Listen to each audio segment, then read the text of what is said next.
আজকে তৃণমূল নারী উদ্যোক্তা সোসাইটি এবং গ্রামের একটি পরিকল্পনার কথা আমরা ইউটিউব চ্যানেল বা আমাদের পেজের মাধ্যমে প্রকাশ করতে যাচ্ছি। সেটা হচ্ছে, আপনারা জানেন যে প্রান্তিক জনগোষ্ঠীর উন্নয়নের কথা যদি ধরি, তাহলে অতি সম্প্রতি ব্যবসা বাণিজ্যে কিছুটা মন্দা যাচ্ছে। অর্থনৈতিক সমস্যা তো আছেই। বাংলাদেশ ব্যাংকের সার্কুলার মতো যেসব সুযোগ সুবিধা ব্যাংক থেকে নারী উদ্যোক্তা পাওয়ার কথা, সেটা কতটুকু পাওয়া যাচ্ছে এই মুহূর্তে আমরা বলতে পারছি না। তবে মার্কেট সার্ভে করে বা মার্কেটের অবস্থা বুঝে আমরা যেটা বুঝছি যে সেটা আমাদের কাছে যারা উদ্যোক্তা, যারা বেসিক্যালি যারা লোন ঠোন নিয়ে কাজ শুরু করেছেন বা করছেন, তাদের ক্ষেত্রে একটু কঠিন হয়ে দাঁড়াচ্ছে। এই মতো অবস্থায় আমরা দুইটা বিষয়কেই টার্গেট করে কাজের দিকে আগাচ্ছি। তার প্রথমটা যদি বলি যে উদ্যোক্তা উন্নয়ন প্রশিক্ষণ, আমার কাছে মনে হয় এটি খুবই একটি গুরুত্বপূর্ণ প্রশিক্ষণ। বিভিন্ন জেলায় বেসিক এই প্রশিক্ষণটি দিয়ে থাকেন। আমরা ইতিমধ্যে কয়েকটি ব্যাচকে এই প্রশিক্ষণে দিয়েছি।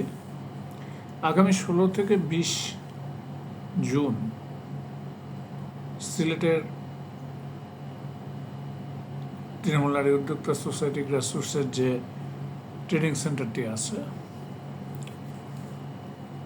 শেখঘাট পয়েন্টে, সেখানে এই ট্রেনিংটি অনুষ্ঠিত হবে। প্রতিদিন সকাল থেকে দুপুর পর্যন্ত এই ট্রেনিংটি আমি আশা করছি যে যারা এখনো অংশগ্রহণ করে নাই তাদের নাম দিয়ে তারা অংশগ্রহণ করবে। এবং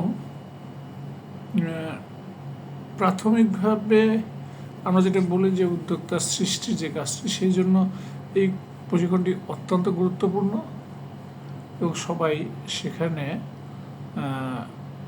গুরুত্ব দিয়েই এটা করবে বলে আমি মনে করি। আমাদের যারা জেলা বা মহানগরের নেতারা আছেন সিলেটের, তারা যদি একটু চেষ্টা করেন তাহলে একটি ব্যাচে 25 জন, সেই 25 জনকে নিয়ে করাটা খুব একটা কষ্টসাধ্য হবে না। এই 25 জনের মধ্যে যদি 5 জনও সক্রিয় হয়ে পড়ে কার্যক্রম পরিচালনা করেন, আমরা মনে করি যে কিছুটা হলেও সিলেটের অর্থনীতিতে অবদান রাখতে পারবে। আর আমি জানি না, আমার সাংগঠনিক কাজ থাকায় চট্টগ্রামে, বিশেষ করে কক্সবাজারে, আমি প্রশিক্ষণটায় থাকতে পারবো কিনা আমি জানি না। তবে আমাদের যারা নেতৃত্ব আছে ওনারা থাকবেন। প্রতিটি জেলায় যেভাবে হয় সেভাবে করেই এটি পরিচালিত হবে এবং অত্যন্ত দক্ষ প্রশিক্ষকবৃন্দই প্রশিক্ষণটি নেবেন। দ্বিতীয়ত, 16 তারিখেই বেলা 3টায় একটি সেমিনারের আয়োজন করা হয়েছে সেন্টারে। বিষয়টি হচ্ছে যে বর্তমান নারী উদ্যোক্তাদের যে অর্থনৈতিক সমস্যা, তার সমাধানের পথ ও বিকল্প ভাবনা। অর্থাৎ এই যে আমরা যে কথাটি বলছিলাম যে অর্থনৈতিক সমস্যার জন্য অনেকের ব্যবসাটা বৃদ্ধি করতে পারছে না, অনেকের ব্যবসায় ক্ষতিগ্রস্ত হচ্ছে, অনেকে ব্যবসা বন্ধ করে দিচ্ছে বা বাধ্য হচ্ছে। এই যে বিষয়গুলি, এগুলিকে নিয়ে আমরা 8টি বিভাগে একটা সেমিনার অনুষ্ঠিত করতে যাচ্ছি। যে সেমিনারগুলো করে আমরা গণপ্রজাতন্ত্রী বাংলাদেশ সরকার বা বাংলাদেশ ব্যাংকের কাছে উপস্থাপন করব। সেই ক্ষেত্রে আমরা কোনো সংগঠন বা গ্রুপ প্রাধান্য দিচ্ছি না। আমরা মনে করি যারা নারী উদ্যোক্তা তারা নিজেরা এখানে আসবেন, নিজেদের কথাগুলো বলবেন এবং কিভাবে করে এই সমস্যার উত্তরণ করা যায়, বিকল্প ভাবনাটা কি আছে সেটিকে আপনারা তুলে ধরবেন। আমরা দেখেছি আমাদের পার্শ্ববর্তী দেশ বা অন্যান্য জায়গায় যখনই ছোটো ছোটো উদ্যোগগুলা কিছুটা সমস্যায় পড়ে, তখন কিন্তু আবারও রানিং ক্যাপিটাল দিয়ে সেই প্রতিষ্ঠানগুলোকে দাঁড় করানো হয়। হয়তো আমাদের দেশে হয়, এখন পর্যন্ত সেটা ব্যাপক সার্কুলেট হয় নাই।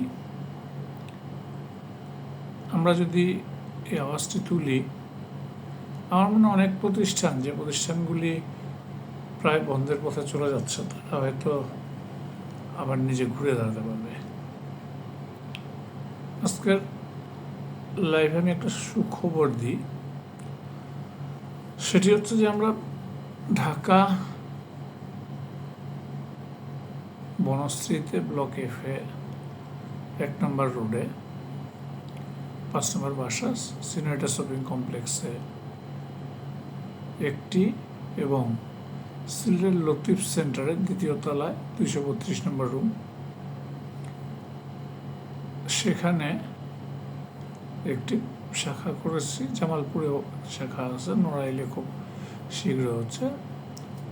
যে সেন্টারগুলি সেল সেন্টার যদিও, সেখানে আমাদের প্রান্তিক যে জনগোষ্ঠী আছে তাদের যে পণ্যগুলি আছে, সেই পণ্যগুলি তারা